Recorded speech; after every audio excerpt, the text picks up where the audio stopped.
இந்த வறுமையை, இந்த ஏழ்மையை இதெல்லாம் உணர்ந்து இந்த மாணவர்களுக்கு இதெல்லாம் பெற்றவங்க வந்து இதெல்லாம் நீங்கள் சொல்லிக் கொடுக்கணும். இந்த பெற்றவங்க வந்து எதை நீங்கள் வந்து கற்பிக்கிறீங்களோ, இந்த ஏழ்மையை, வறுமையை, கஷ்டத்தை, அப்பா படுற கஷ்டத்தை, அம்மா படுற கஷ்டத்தை, நம்ம வந்து மூதாதையர்கள் பட்ட கஷ்டத்தை, நம்ம முன்னோர்கள் பட்ட கஷ்டத்தெல்லாம் நீங்கள் சொல்லி கொடுத்து வளர்க்கணும். அப்போ தான் அவன் வந்து பைக் கேட்க மாட்டான், காரு கேட்க மாட்டான், அவன் வந்து தீய பழக்கங்கள் வந்து போக மாட்டான், அடிமையாக மாட்டான், அவனுக்குள்ளே குற்ற உணர்ச்சி வராது, தாழ் மனப்பான்மை வராது, இதெல்லாம் எதுவுமே வராதுங்க. அப்போ தான் வந்து வேலைக்கு போவான், சம்பாதிப்பான், நல்லா படிப்பான், குடும்பத்தை காப்பாற்றுவான், அதுக்கப்புறம் தான் அறிவு சார்ந்த பாதைக்கு போவான், தர்மத்தை செய்வான்.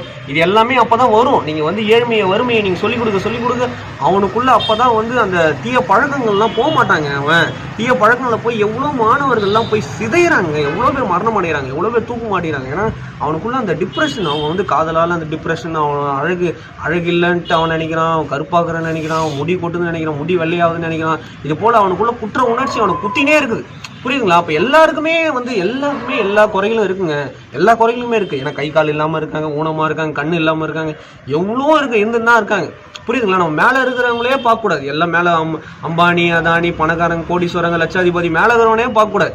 ஏன்னா மேலே இருக்கிறவனும் குறை இருக்குது, கீழே இருக்கிறவனும் குறை, கீழே இருக்கிறவனும் 1000 குறைகள் இருக்குது. நம்ம கீழே இருக்கிறவனை நம்ம பார்த்து நம்ம திருந்தி நம்ம வாழ்வை நம்ம வந்து நகர்த்துனா நம்ம பெருவாழ்வு வாழலாம், சூப்பராக வாழலாம், பெருமையாக வாழலாங்க.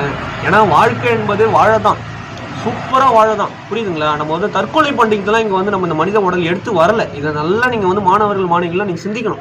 அந்த அற்ப காதலுக்காக, அந்த குறுகிய காதலுக்காக, இந்த செப்பரேட்டாக ஒரு வட்டத்துக்குள்ளே இந்த காதலை வந்து குவிச்சு, புரியுதுங்களா, அதை வந்து நம்ம வந்து அதுக்குள்ளேயே நம்ம டிப்ரெஷன் ஆகி, மன உளைச்சலாகி, மனநோய் வந்து, நம்ம அழகாக இல்லை, நம்ம பைக் இல்லை, கார் இல்லை, இதெல்லாம் வந்து நம்ம நினச்சி, நம்ம முகம் அழகாக இல்லை, கண் இப்படி இல்லை, மூக்கு நவுந்துக்குது, முடி கொட்டுது, ஹேர் ஸ்டைல், என்னங்க இதெல்லாம் வந்து மனநோய்ங்க. இதெல்லாம் மிகப்பெரிய மனநோய், மிகப்பெரிய டிப்ரெஷன்.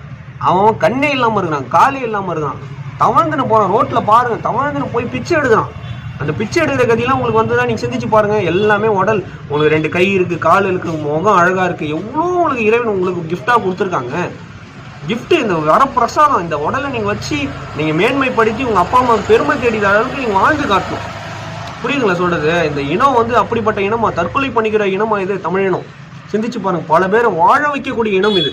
புரியுதுங்களா? அதனால் நீங்கள் சிந்திக்கணும், சிந்திச்சு பெருவாழ்வுக்கும் நீங்கள் வரணும். நன்றி, வணக்கம்.